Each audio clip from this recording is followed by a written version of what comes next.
A Visit from St. Nicholas by Clement Clarke Moore.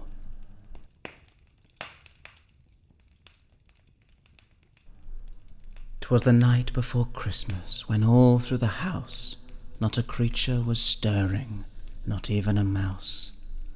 The stockings were hung by the chimney with care, in hopes that St. Nicholas soon would be there. The children were nestled, all snug in their beds, while visions of sugar-plums danced in their heads. And Mamma in her kerchief and I in my cap had just settled our brains for a long winter's nap. When out on the lawn there arose such a clatter, I sprang from my bed to see what was the matter. Away to the window I flew like a flash, tore open the shutters and threw up the sash.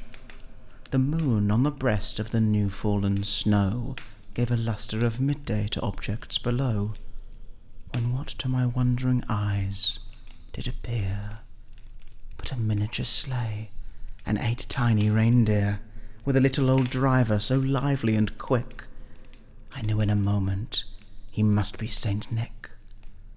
More rapid than eagles his coursers they came, and he whistled and shouted and called them by name.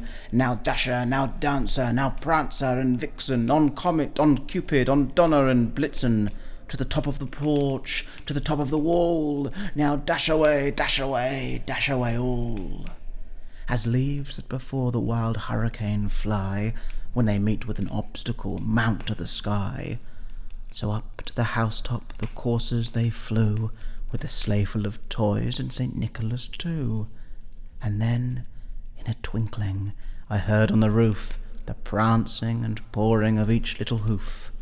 As I drew in my head and was turning around, down the chimney St. Nicholas came with a bound. He was dressed all in fur from his head to his foot, and his clothes were all tarnished with ashes and soot.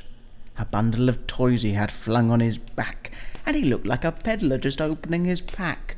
His eyes, how they twinkled! His dimples, how merry! His cheeks were like roses, his nose like a cherry, his droll little mouth was drawn up like a bow, and the beard on his chin was as white as the snow.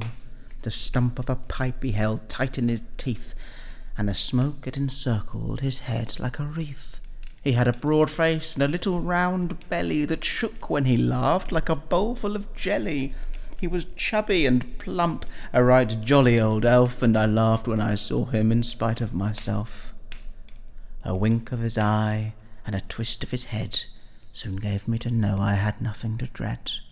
He spoke not a word, but went straight to his work, and filled all the stockings, then turned with a jerk, and laying his finger aside of his nose, and giving a nod, up the chimney he rose.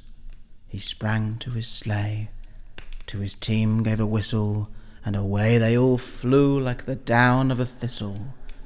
But I heard him exclaim, ere he drove out of sight, "Happy Christmas to all, and to all a good night."